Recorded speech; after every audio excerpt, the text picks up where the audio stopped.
Have you ever thought about how, like, just an ordinary day, can become one of the most pivotal moments in history? Mm. One wrong turn, one missed opportunity, and boom, the world is forever changed. Wow. Yeah. That's what we're diving into today. The Okay. assassination of Archduke Franz Ferdinand, Right. and how this single event set off this chain reaction that led to World War I. It's fascinating, isn't it? How Yeah. something so localized, like this assassination in Sarajevo, could have such global repercussions. I know, it's crazy. The sources you've provided really dig into the complexities of it all, Yeah. the network of individuals, the simmering tensions that all kind of culminated on that fateful day in June of 1914. Right. We're looking at excerpts from the Rest is History podcast, which offers firsthand accounts, Okay. historical analysis, and some really interesting insights into the individuals involved. Cool. So let's start with Serbia. Huh? What was the political climate like there in the lead up to the assassination? Okay, so imagine a Serbia brimming with nationalist fervor, right? Fueled by this dream of a greater Serbia, a unified nation encompassing all South Slavs. Wow. This includes those living under Austro-Hungarian rule in places like Bosnia, Right. which, as you can imagine, created a lot of tension with the Austro-Hungarian Empire. So you've got this clash of ambitions. Yeah. Serbia pushing for expansion and Austria-Hungary trying to maintain its grip on its territories. Exactly. And within this volatile climate, you had groups like the Narodna Odbrana, Okay. a seemingly public nationalist organization. Uh-huh. But behind the facade, they were a front for a much more secretive and radical group, the Black Hand. The Black Hand, that name itself, conjures up images of something clandestine and dangerous. Right. Yeah, what were they all about? They were all about secrecy oaths, rituals, Hmm. very much like the spy thrillers that were popular at the time. Oh, interesting. They cultivated this aura of mystery and menace, Okay. and their goal was the unification of all Serbs, whatever the cost. So they were willing to use violence to achieve their aims. Absolutely, and that's where Gavrilo Princip, our assassin, enters the picture. Okay. He was a young man, barely 20 years old, Wow. driven by this potent mix of nationalist ideals and a yearning for recognition. Mm-hmm. He was sickly bookish and deeply admired a previous assassin, Bogdan Zerek, Okay. who had become a martyr in his eyes. So he saw Zarek as a role model, someone who had taken action and achieved a certain level of notoriety, Yes. even if it was through violence. And Princip seemed to be seeking his own moment of glory, so to speak. Hmm. And it's intriguing how he connected with his co-conspirator, Nedeljko Kabrinović, Okay. who was described as impulsive and a bit of a loose cannon. Uh-huh. Together, they began to plot. Now, it's unclear whether they hatched this plan independently or were influenced by the Black Hand. Right. There's debate among historians, and the lack of a clear paper trail makes it difficult to say for sure. Right. The Black Hand's leader, Dragutin Dmitrijevic, also known as Apis, Okay. had this habit of burning documents, which makes it challenging to trace their involvement. Oh. But the Black Hand certainly had a motive to target Franz Ferdinand. Let's talk about that. Why target the Archduke specifically? Well, this might surprise you. Okay. But Franz Ferdinand was actually considering reforms that could have granted Slavs more autonomy within the Austro-Hungarian Empire. Really? Yeah. So why wouldn't that appease the Slavs and potentially ease tensions? Well, from the Black Hand's perspective, these reforms were a nightmare. Yeah. They were working towards this vision of a greater Serbia, right? Yeah. And if Slavs had more rights and autonomy within Austria-Hungary, why would they want to join Serbia? So they saw Franz Ferdinand's potential reforms as an obstacle to their goals, a way of undermining their vision. Precisely, they believed they needed to eliminate him before he could implement these reforms. Oh. It was a desperate attempt to preserve their vision of a unified Serbia. So we've got the motive now. Tell me about the network that supported the assassination. Okay. It sounds like something out of a spy novel. It was a complex web of individuals working behind the scenes. You had Milan Ciganovic, who provided weapons and training to the assassins. Then there's Major Wodislav Tenkosik, another prominent Black Hand figure, Right? who supplied bombs and revolvers. Oh. And then you have all these shadowy figures the assassins encounter during their journey to Sarajevo. Oh, gosh. Individuals providing assistance and safe passage, slipping in and out of the shadows. And this was a time when spy thrillers were all the rage, with stories like Sherlock Holmes captivating the public imagination. Absolutely.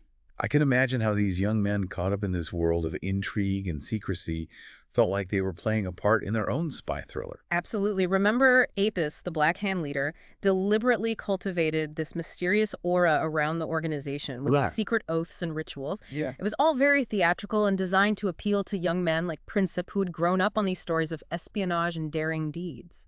It's almost as if they were imitating the fiction they consumed, blurring the lines between reality and fantasy. Yeah. But what about the Serbian government? Were they aware of what was happening? Well, Nikoli Pasic, the Serbian prime minister at the time, was a shrewd politician. He knew about the plot, or at least had strong suspicions that something was brewing. He knew about it. Yeah. And he didn't do anything to stop it. There's evidence that Pasic received reports about a potential assassination attempt. Really? His exact level of knowledge is still debated by historians, but he definitely had reasons to be concerned. So why not warn the Austrians? Surely that would have been the most logical course of action. Pasic was in a difficult position. Okay. He was walking a tightrope. Uh-huh. On the one hand, he had to manage internal political pressures. All right. The nationalists were a powerful force in Serbia, and any attempt to crack down on them could have backfired. So he was afraid of a backlash from the nationalists. Exactly. And on the other hand, he was acutely aware of the potential for a disastrous war with Austria-Hungary if the assassination plot succeeded. Oh, gosh. He was caught between a rock and a hard place. What did he do? He tried to play it safe. Okay. He issued a very vague warning to the Austrian government through his ambassador. Oh. It was so cryptic that the Austrians dismissed it as mere intimidation tactics. Oh, no. They didn't take it seriously. So a missed opportunity to potentially prevent the tragedy? Yes, it's one of those what-ifs that historians still ponder today. Wow. What if Pasic had been more direct? What if the Austrians had heeded the warning? Yeah. Would history have unfolded differently? Okay, let's talk about the assassin's journey to Sarajevo. It sounds like a real cloak and dagger operation. It was a convoluted route full of twists and turns. They used forged documents, hid weapons, crossed borders illegally. Wow. Kabrinovic in particular was becoming increasingly erratic, even sending postcards with incriminating messages. Talk about leaving a trail of breadcrumbs. Right. It's almost as if he wanted to get caught. Yeah. Princip, on the other hand, was trying to maintain secrecy, but his threats to those who helped him along the way were hardly subtle. So a mix of paranoia and bravado. They finally reach Sarajevo. What happens next? They link up with Danilo Ilic and his recruits in Sarajevo, forming a second cell. Okay. And it's interesting to note that one of Ilic's recruits, Mehmed Basic, was a Bosnian Muslim. Oh, really? This detail highlights the complexities of the situation, showing that the plot wasn't solely driven by Serbian nationalism. It adds another layer to the story, suggesting a broader range of motivations and allegiances at play. Indeed. Now, picture this. It's the eve of the assassination. Okay. The assassins gather for a somber meal.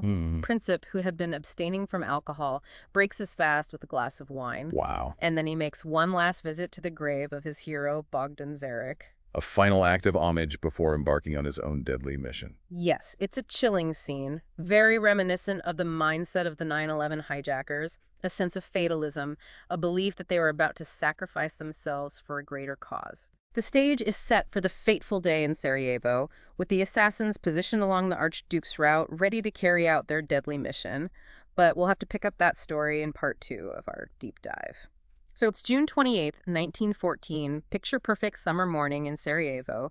Franz Ferdinand and his wife Sophie arrive by train, stepping onto the platform in all their finery, ready for a day of ceremony and celebration. And completely unaware of the deadly plot that awaits them. They're about to step right into the heart of it all. Right. Their car, one of 6 in the motorcade, sets off along the Apple Quay, a picturesque road running along the Miljacka River. The crowds line the streets, eager to catch a glimpse of the royal couple. Talk about being a sitting duck. What kind of security measures were in place? Surprisingly few. General Oskar Potiorek, the governor of Bosnia, had decided against a heavy military presence, wanting to project an image of stability rather than occupation. The security detail consisted mainly of local police, about 120 men in total. Oh, wow. Hardly enough to thwart a determined group of assassins. So they're essentially relying on goodwill and good luck. That seems incredibly naive in retrospect. It's especially given the political climate. And there's a certain irony in the fact that Franz Ferdinand himself wasn't particularly keen on elaborate security measures. Really? He once said he didn't want to live under a glass jar. It's a tragic foreshadowing, isn't it? This desire for normalcy, for connection with the people, ultimately contributing to his vulnerability. Indeed. But as the motorcade makes its way through the city, the assassins are in position waiting to strike. I can only imagine the tension, the anticipation building with every passing moment. And then something unexpected happens. The first two assassins in line, Okay. Mehmet Bashish and Vaso Uberlovich, completely lose their nerve and fail to act. They just froze. It seems so. They later offered various excuses, but the reality is they simply couldn't bring themselves to carry out the attack when the moment arrived. So the first two assassins falter. What about the third, Jelko Obranovich? He was the one with the bomb, right? Yes. Obranovich manages to throw his bomb, but it bounces off the Archduke's car and explodes under the vehicle behind, Oh, my gosh. injuring several people, including Lieutenant Colonel Erich von Moritzi Podiorek's aide. That was a close call if the bomb hadn't bounced. It's chilling to think about, isn't it? In the confusion, Obranovich tries to commit suicide by swallowing a cyanide capsule and jumping into the Miljacka River. Wow. But the cyanide is old and only burns his throat, and the river at that point is too shallow for him to drown. Oh, my God. He's quickly apprehended. So the assassination attempt fails, at least for now. What's Franz Ferdinand's reaction to all of this? Amazingly, he insists on continuing the visit. Really? He downplayed the incident, reportedly saying, "That fellow must have been mad. Let's carry on." That's incredible. Most people would be heading straight back to safety, demanding a full security review. It speaks to his stubbornness, his sense of duty, but perhaps also a certain level of denial. Oh. They continue to the city hall where Franz Ferdinand is scheduled to give a speech, but the mood has definitely shifted. Everyone is on edge.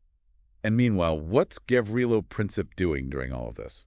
Princip was actually nearby when the bomb exploded. He witnesses Obranovich, whom he had always doubted actually go through with the attack. Wow. He's stunned for a moment, but then instead of giving up, he decides to reposition himself further down the Archduke's route, hoping for another chance. So he's still determined to carry out the assassination, even after witnessing the chaos and the injuries caused by the bomb. Absolutely, and inside the city hall, things are tense, to say the least. Okay.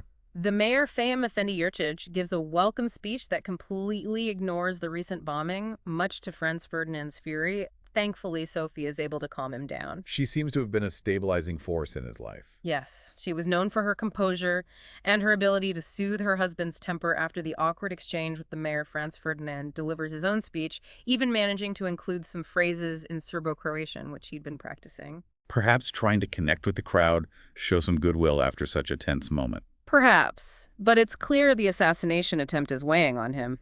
He even makes some dark jokes about expecting more attacks, which probably didn't go over too well. So what happens next? Do they decide to call off the rest of the visit? There's a discussion about how to proceed. General Podyorek suggests skipping the planned visit to the museum and heading straight back to the train station. Okay. But once again, Franz Ferdinand insists on making a detour this time to visit Lieutenant Colonel von Moritzi, Right. who was injured in the bombing at the hospital. It's a commendable gesture, showing concern for his injured colleague, but also incredibly risky considering the circumstances. And Sophie, ever loyal, decides to accompany him. She refuses to be separated from her husband. But here's where fate takes another turn as the motorcade leaves the city hall. Okay. There's a miscommunication. The driver of the lead car, unaware of the change in plans, makes a wrong turn down a side street, Franz Joseph Street. A wrong turn. It's almost unbelievable how many things had to go wrong for this assassination to succeed. And as the Archduke's car slowly reverses to correct the mistake, it passes right by the Moritz Schiller delicatessen. Oh, wow. And who should be standing right there? Gavrilo Princip. No way. What are the odds? It's a chilling coincidence, a twist of fate that would have devastating consequences. Princip doesn't hesitate. He seizes the opportunity, pulls out his pistol, and fires 2 shots into the car. So after all the planning, the near misses the twists and turns. It's a random wrong turn that seals their fate. It's a stark reminder of how fragile life can be, how even the most carefully laid plans can be undone by unforeseen circumstances. And what about Prince? What happens to him after the shooting? He tries to shoot himself, but the crowd overpowers him before he's arrested, along with several other conspirators. And Franz Ferdinand and Sophie? Both are mortally wounded. Franz Ferdinand is shot in the neck, severing his jugular vein. Sophie is hit in the abdomen as the car rushes them to the governor's residence. They reportedly exchange words of comfort and concern for each other. "Sophie, dear, don't die. Stay alive for our children," Franz Ferdinand cries out. That's heartbreaking. It's a poignant moment amidst the chaos and tragedy. Sophie dies almost instantly. Franz Ferdinand clings to life for a few more minutes, but it's no use. He dies shortly after arriving at the governor's residence. So the heir to the Austro-Hungarian throne is dead, assassinated by a Serbian nationalist. What happens next? Well, the world holds its breath. Everyone knows this is no ordinary crime. The assassination of Franz Ferdinand is about to set off a chain reaction that will plunge Europe and eventually the world into a conflict of unimaginable scale. But we'll delve into those repercussions and the legacy of this fateful day in the final part of our deep dive. Okay, so we left off with the world reeling from the assassination of Archduke Franz Ferdinand. What happens next? Well, chaos descends upon Sarajevo.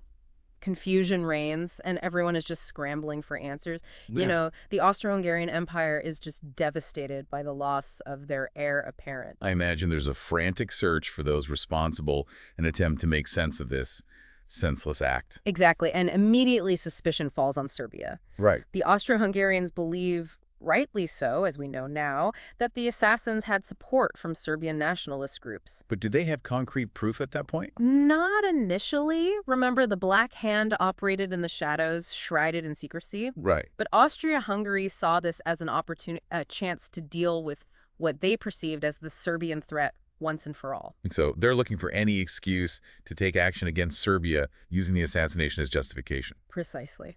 They issue an ultimatum to Serbia, a list of harsh demands designed to humiliate and weaken the Serbian government. What kind of demands are we talking about? They demanded the suppression of any anti-Austrian propaganda, the dissolution of nationalist organizations, and most controversially, they insisted that Austrian officials be allowed to participate in the investigation of the assassination within Serbia. That sounds like a direct infringement on Serbian sovereignty. It was, and the Austrians knew that some of these demands were virtually impossible for Serbia to accept without compromising their independence. They were setting a trap, pushing Serbia into a corner. So what did Serbia do? Faced with this ultimatum, how did they respond? They tried to negotiate to find some kind of middle ground. Okay. They agreed to most of the demands, attempting to appease Austria-Hungary while still, preserving their sovereignty. But they balked at allowing Austrian officials to operate freely within their borders. That seems like a reasonable stance, wanting to maintain control over their own internal affairs. It was, but for Austria-Hungary, it was the tipping point, the excuse they needed. They declared war on Serbia on July 28, 1914, exactly 1 month after the assassination. And so the world is plunged into war. Not quite so fast. It's not an immediate all-out war, but the declaration sets off a chain reaction. Okay. The system of alliances, these intricate webs of treaties and obligations between nations kicks in. This is where things escalate dramatically. Exactly. Russia, bound by a treaty to protect Serbia, mobilizes its army. Germany, allied with Austria-Hungary, responds by declaring war on Russia and then on France, Russia's ally. Wow. To quickly attack France, Germany invades neutral Belgium, and Great Britain, obligated to defend Belgium's neutrality, declares war on Germany. So within weeks, this localized incident in Sarajevo spirals into a full-blown European war. It's a textbook example of how a seemingly isolated event fueled by nationalist fervor and political miscalculation can have global repercussions. The assassination of Franz Ferdinand lit the fuse, but the powder keg packed with these complex alliances and simmering tensions was already in place. Okay, let's shift our focus back to the assassins. What happened to Gavrilo Princip and his co-conspirators? They were put on trial in Sarajevo. Princip, despite being the one who fired the fatal shots, couldn't be sentenced to death because he was under 20 years old at the time of the assassination. So he escapes the ultimate punishment. He received the maximum sentence of 20 years in prison, but his story doesn't end there. What happened to him? Princip died in prison in 1918, just a few years into his sentence. He succumbed to tuberculosis, a disease exacerbated by the harsh prison conditions. A rather grim end for someone who had set out to make such a dramatic impact on history. What about the other conspirators? 3 of them were executed, and the rest received prison sentences of varying lengths. Several also died in prison during the war. Their fates serve as a stark reminder of the high cost of their actions, the ripple effect of violence that extends far beyond the initial act. And what about Franz Ferdinand and Sophie? Their story cut short by this act of violence is incredibly tragic. Where were they laid to rest? Their bodies were transported back to Vienna for a grand funeral befitting their status. But even in death, Sophie was treated as a second-class citizen because of her morganatic marriage to the Archduke. Can you explain what you mean by morganatic? It's not a term you hear every day. It means she was considered of a lower social rank than Franz Ferdinand. While their marriage was permitted, Sophie was never granted the full status of an archduchess, and her children were excluded from the line of succession. So despite her love for Franz Ferdinand, her devotion, she was never fully accepted by the Habsburg court. Unfortunately, no. This prejudice followed her even in death. Her coffin was placed lower than Franz Ferdinand's during the funeral procession, and she was buried with simpler adornments. It's a sad reminder of the social constraints she faced throughout her life, a final indignity even after her tragic death. What a poignant and heartbreaking detail. So looking back at all of this, what's the lasting significance of the assassination of Franz Ferdinand? How should we remember this event? It's a complex question. The assassination was undeniably the catalyst for World War I, the spark that ignited the powder keg.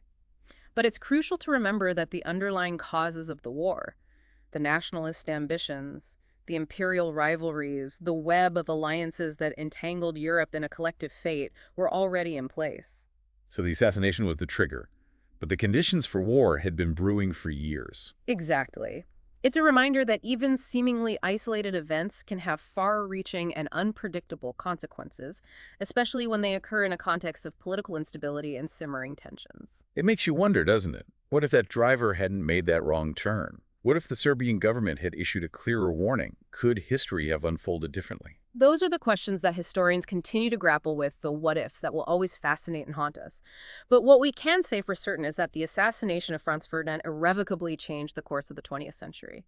It led to a global conflict that claimed millions of lives, reshaped the political landscape of Europe and the world, and cast a long shadow over the decades that followed. It's a story that continues to resonate today, a reminder of the fragility of peace, the devastating consequences of unchecked nationalism and political miscalculation. And it leaves us with a question to ponder. What lessons can we learn from this tragedy? How can we work to prevent such catastrophes from happening again? Indeed. The assassination of Franz Ferdinand serves as a cautionary tale, a reminder that the choices we make, both individually and collectively, can have profound and lasting impacts.